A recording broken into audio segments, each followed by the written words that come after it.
Profesora, compañeras, buena tarde. Nuestro trabajo se centra en el flujo de efectivo y su análisis para determinar el origen del efectivo, la entrada y salida del mismo, para tomar mejores decisiones y evaluar correctamente la generación del efectivo, así como el concepto de capital de trabajo, su clasificación y las facetas de su administración y esto con relación al efectivo. Un EFE es un estado financiero básico que informa los movimientos de efectivo de la organización y permite conocer el origen de los mismos, así como su uso en un periodo de tiempo determinado, y solo se tendrán en cuenta las operaciones que utilicen efectivo. Existen dos maneras. El método indirecto consiste que a partir de la utilidad arrojada por el estado de resultados para luego proceder a depurarla hasta llegar al saldo del efectivo que hay en libros de la contabilidad. En él encontramos las actividades de operación, se agrupan las relacionadas con las actividades primarias de la empresa, deben ser la principal fuente de efectivo y suficientes para soportar la operación. Se incorporan a su vez las partidas de capital de trabajo necesarias para las utilidades y las actividades que no corresponden ni a inversión ni a financiamiento. Actividades de inversión. Son los flujos de efectivo destinados a la compra de recursos que darán utilidades a mediano y largo plazo, destinadas al crecimiento y la ampliación del mercado. Actividades de financiamiento. Cuando se suman o se restan tanto las actividades de operación y las de inversión y el resultado es positivo, se entiende que tuvo más entradas que salidas de efectivo, lo cual se utiliza para pagar financiamientos y se denomina efectivo excedente para aplicar en actividades de financiamiento. Si es lo contrario y el resultado es negativo, las salidas superan las entradas y esa será la cantidad que debe ser financiada, lo que se llama efectivo a obtener de actividades de financiamiento. Ahora, ¿qué pasa cuando hay un incremento o disminución neta del efectivo? Si la suma y resta de las tres actividades habladas anteriormente da un valor positivo, es un incremento. Si da negativo, es disminución del efectivo, es decir, más salidas que entradas de dinero y viceversa. Efectivo al principio del periodo. Es el saldo efectivo al inicio del periodo en el balance general y se incluyen las inversiones en instrumentos financieros con fines de negociación solamente. Efectivo al final del periodo. Es la suma del incremento o disminución neta del efectivo con el efecto por el cambio en el valor de efectivo y el efectivo al inicio del periodo. Es a su vez el saldo del efectivo del balance general. Existen unos aspectos especiales. Los intereses, los cobrados, que se presentan según el origen. Si provienen de inversiones en instrumentos financieros con fines de negociación, irán a actividades de operación. Si son instrumentos financieros disponibles para la venta, irán a actividades de inversión y los intereses pagados siempre a actividades de financiamiento. Los dividendos cobrados se manejan iguales que los intereses cobrados y los dividendos pagados se presentan siempre en actividades de financiación.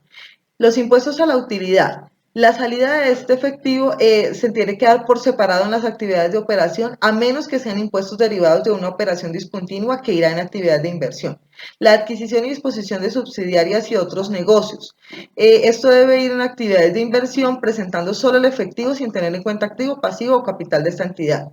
Efectivos por cambios en el valor del efectivo. Este renglón se da solo si existe un efectivo de conversión por utilizar diferentes tipos de cambio en el saldo inicial, los flujos del periodo y el saldo final. Si la empresa consolida subsidiaria en un entorno de alta inflación, si hay efectos en los saldos de efectivo y equivalentes por cambios en su valor razonable. El método directo consiste en rehacer el estado de resultados utilizando el sistema de caja principalmente para determinar el flujo efectivo en las actividades de operación, las cuales son las únicas actividades que cambian su estructura con respecto al método indirecto, por lo que tanto las de inversión y financiamiento se mantienen igual. Hablaremos entonces solo de las actividades de operación. En el método directo se presentan por separado las principales categorías de cobros y pagos de actividades de operación en términos de concepto bruto. En esto como mínimo deben presentarse los 5 renglones más comunes que son cobros en efectivo a clientes, pagos en efectivo a proveedores y a empleados y pagos o cobros en efectivo relacionados con los impuestos. Buenas tardes, profesora, compañeras. Ahora hablaremos del capital de trabajo y todos sus componentes. El capital de trabajo está dividido en capital de trabajo neto y capital de trabajo bruto. Siempre el analista financiero se va a enfocar más en el capital de trabajo bruto, que es su activo corriente, mientras que el contador en el capital de trabajo neto, que es la liquidez. Recordemos que el capital de trabajo le permite a la empresa cumplir su ciclo operativo. También tenemos para esto que contar con una administración del capital de trabajo que nos permita determinar correctamente los niveles tanto de inversión en activos corrientes como de endeudamiento. Siempre tenemos que buscar una relación entre riesgo, rentabilidad y liquidez. ¿Para qué? Para que esto nos proporcione una margen de seguridad y reducir la probabilidad de insolvencia y eventual quiebra. Para eso tenemos que aplicar políticas de administración. Hay política conservadora, moderada y agresiva. La política conservadora nos minimiza el riesgo pero nos reduce la maximización de rentabilidad. La moderada compensa el riesgo con rentabilidad. Y la agresiva enfatiza el rendimiento sobre la decisión de riesgo. Para medir estos tres riesgos, recalcularemos siempre el rendimiento sobre la inversión. ¿Cómo? Haciendo ganancia neta dividido efectivo más cuentas por cobrar más inventario, todo esto más activo total. Si disminuimos la cantidad de activos corrientes, vamos a aumentar las posibilidades de rentabilidad, es decir, que vamos a pasar de una política conservadora a una política agresiva. En esta gráfica que tenemos ahí podemos ver que para poder obtener mayor liquidez, pues podemos aplicar la política conservadora, pero para obtener más rentabilidad tenemos que aplicar la política agresiva, que a la misma vez nos va a dar mayor riesgo. ¿Cómo se clasifica el capital de trabajo? Se clasifica en componentes y tiempo. Los componentes es el efectivo, los inventarios, todo lo que tiene que ver con activo corriente. El tiempo es permanente y temporal. ¿Por qué permanente y temporal? Permanente es la cantidad de activos requeridos que satisfacen las necesidades mínimas a largo plazo, es decir, que no cambian durante un periodo de tiempo o durante el año. La temporal es la que se invierte durante, efectivamente lo que dice su nombre, temporadas. Hay empresas como las empresas que fabrican ropa que tienen temporadas altas y otras que no. En la gráfica anterior pues lo podemos ver. Durante el tiempo se puede ver cómo cambia. Financiamiento de activos corrientes. Para financiar los activos de una compañía se incluye la compensación entre riesgo y rentabilidad. Tenemos para esto un enfoque de cobertura. El enfoque de cobertura, si es consistente, nos va a permitir solicitar préstamos y programar los pagos con un financiamiento a corto plazo. Financiamiento a corto plazo versus financiamiento a largo plazo. Es necesario que el analista financiero debe evaluar el flujo de efectivo y la relación costo-beneficio de la financiación con el fin de aumentar la rentabilidad de la empresa. Hay un riesgo de relativos simplificados, que quiere decir que cuanto más corto sea el plazo de vencimiento de las obligaciones de deuda de una empresa, mayor será el riesgo de no poder cubrir los pagos de principal e interés. Este riesgo de refinanciamiento puede reducirse en primer lugar a un financiamiento de largo plazo. Entonces, en este caso, los flujos de efectivo a largo plazo futuro serán suficientes para retirar la deuda de manera ordenada. Entonces, comprometemos los fondos en activos a largo plazo y pedir prestado a corto plazo tiene el riesgo de que la empresa no pueda renovar sus préstamos. Esos son los riesgos relativos que están implicados.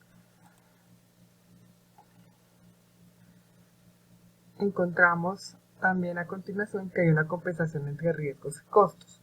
Las diferencias en el riesgo entre el financiamiento a corto y largo plazo deben equilibrarse contra las diferencias en los costos e intereses. Cuanto más largo sea el plazo de vencimiento de la deuda de una empresa, más probable que el financiamiento sea costoso. La deuda a corto plazo tiene un riesgo mayor que la deuda a largo plazo, pero también tiene un costo menor. Esto se puede pensar en el margen de seguridad de la empresa como la distancia entre el flujo de efectivo neto esperado por la empresa y los pagos contractuales de su deuda. Este margen de seguridad dependerá de las preferencias de riesgo por parte de la administración. Bueno, hay otra ítem importante que es combinar la estructura de pasivos y las decisiones de activos corrientes. Una empresa que tenga un alto nivel de activos corrientes tiene una mejor posición para utilizar los préstamos a corto plazo que una mantiene niveles bajos de activos corrientes. Hay una incertidumbre y margen de seguridad. Encontramos un riesgo de rentabilidad, que si la empresa adopta un enfoque de cobertura contra riesgos para el financiamiento, cada activo se compensará con instrumentos financieros del mismo plazo de vencimiento del aproximado. Las variaciones estacionales o de corto plazo en los activos corrientes se financiarán con deuda a corto plazo. Como en conclusión, respecto a ese trabajo, podemos decir que el estado del flujo efectivo y su análisis financiero determinan el origen y el destino del efectivo dentro de la organización, así como una buena administración del capital de trabajo son elementos fundamentales para la planificación y optimización de los recursos, que mediante la acertada toma de decisiones, un buen proyecto de financiación para potencializar el crecimiento y la correcta generación de efectivo, llevan al incremento de la rentabilidad que en términos financieros es la propiedad empresarial. Como podemos decir, el F, que es como se conoce, estado de flujo efectivo y el capital de trabajo, son importantes para entender mejor la profesión contable. Encontramos a continuación las referencias bibliográficas. Muchas gracias por todo. Que tenga una feliz tarde. Gracias por su atención.